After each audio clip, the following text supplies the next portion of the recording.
আজকে আমাদের অভয়ের ন্যায় বিচারের আন্দোলন এবং তার সাথে আর একটাও যাতে অভয় না হতে পারে সেই আন্দোলন আজকে ৫৯তম দিনে পড়েছে এবং আমাদের ১০ দফা দাবিকে সামনে রেখে আমাদের যে সহযোদ্ধারা তারা নিজেদের জীবন বাজি রেখেছেন, তারা আমরণ অনশনে বসেছেন।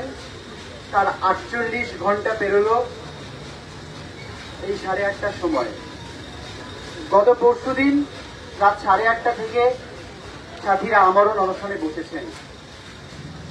দুদিন কাটলো, রক্তে শর্করার পরিমাণ কমছে, শারীরিক দুর্বলতা বাড়ছে, কিন্তু মানসিক যে জোর তা তাদের অটুট।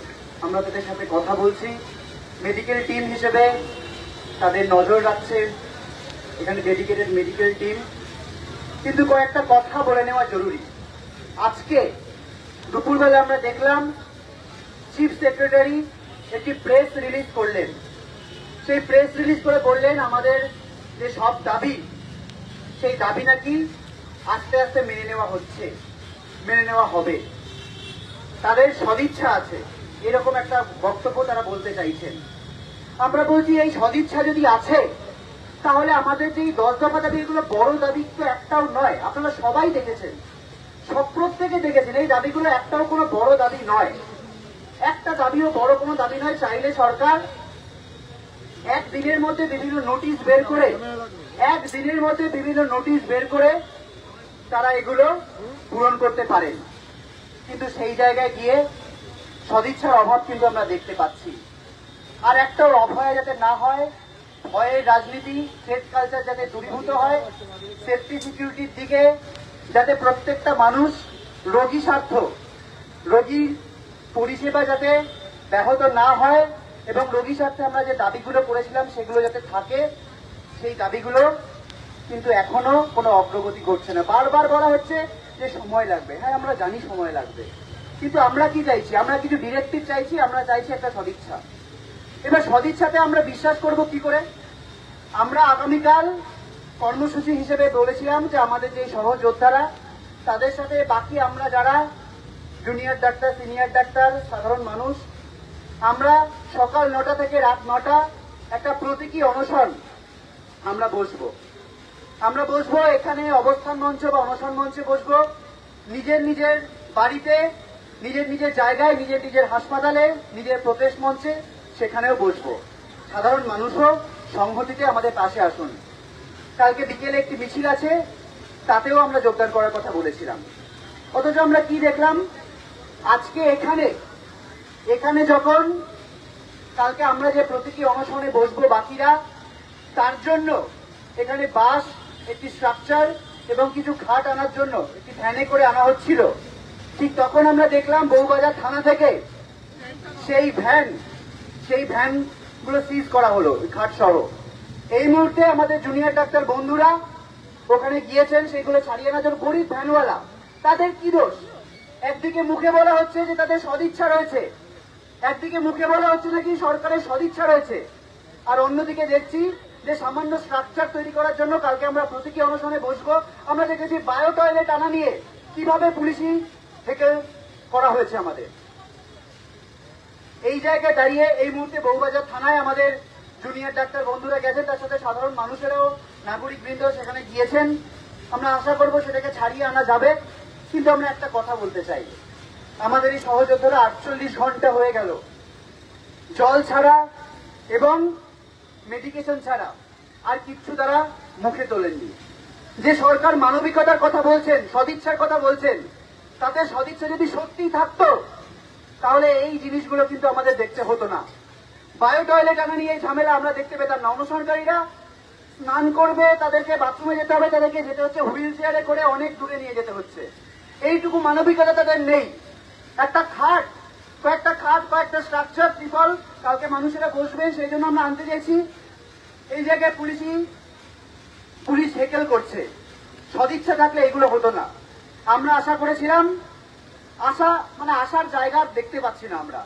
এই গোটা জিনিসটা হচ্ছে, আমরা আশা করি আমাদের সরকারের প্রতি আশা ভরসা আমরা জানি না কতদিন ধরে রাখতে পারবো। আমরা সাধারণ মানুষের কাছে আশা রাখছি যে এই আন্দোলন তো গণ আন্দোলন, এই আন্দোলন আজকে হয়তো আমাদের এই 7 জন সহযোদ্ধা মুখে খাবার তুলছেন না, কিন্তু এই যন্ত্রণা আজকে আমাদের সবার, প্রত্যেকটা মানুষের।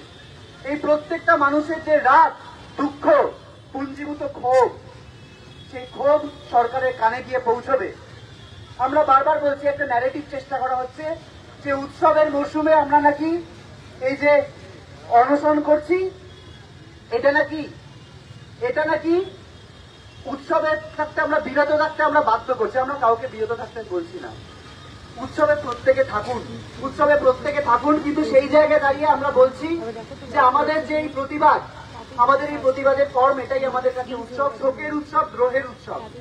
সেখানে মানুষ পার্টিসিপেট করুন, এটুকুই আমরা বলছি। আর একটা কথা বলে নেওয়া জরুরি, আজকে আমরা খবর পেয়েছি যে সিবিআই লোয়ার কোর্টে একটি চার্জশিট পেশ করেছে।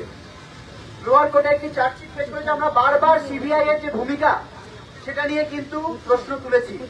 আজকে আমরা দেখেছি একটা প্রাথমিক চার্জশিট তারা দিয়েছে, এবং সেখানে নাকি প্রাথমিকভাবে সঞ্জয় রায়কেই দোষী সাব্যস্ত করে একটা প্রাথমিক, যদিও আমরা আমাদের লিগ্যাল টিম এটা বলেছে এটা প্রাথমিক একটি চার্জশিট, এটাতে করে যাতে যারা দোষী, মানে প্রাথমিক দোষী, তাদের বেল না হয়, তার একটা লিগ্যাল পার্ট।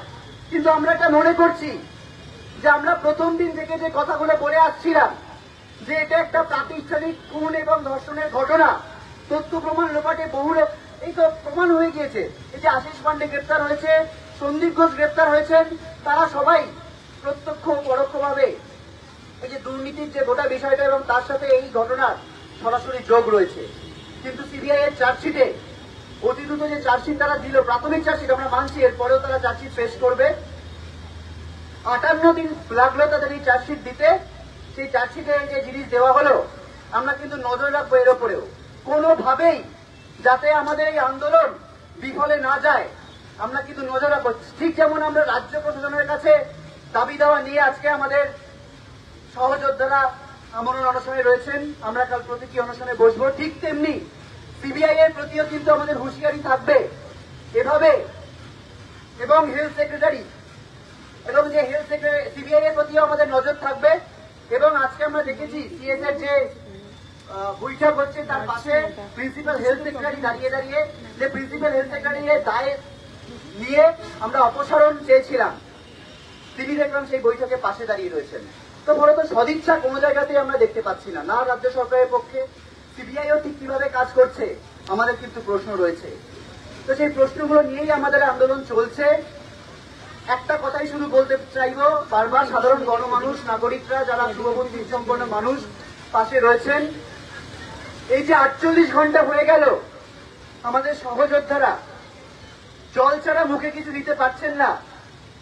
আমাদের যে মন খারাপ, আমাদের যে রাগ, আমাদের যে দুঃখ, সেই দুঃখটাকে আমরা কিন্তু আরো ভালোভাবে সরকারের কাছে পৌঁছে দিই নিজের মতো করে। আমরা বলতে পারি না যে প্রত্যেকে এসে, অনেকে এসে বলছেন যে আমরাও খেতে পারছি না, আমরা জানি আমাদের মুখ দিয়েও নামছে না ভাব। শুধু আমরা এটুকুই বলতে চাই, প্রত্যেকে যেন নিজের মতো করে এই প্রতিবাদের ভাষা এমন ভাবে ছড়িয়ে দেন, এমন ভাবে সোচ্চার হন, যাতে সরকার এই দাবিগুলি মানতে বাধ্য হয় এবং সিবিআইও এই হুঁশিয়ারির মধ্যে থাকে যে পশ্চিমবঙ্গের প্রতিটি মানুষ, ভারতবর্ষের প্রতিটি মানুষ কিন্তু এই দিকে চেয়ে রয়েছে। এটুকুই। We want justice! We want justice! We want justice! We demand justice! কিছু নয় গো, এটা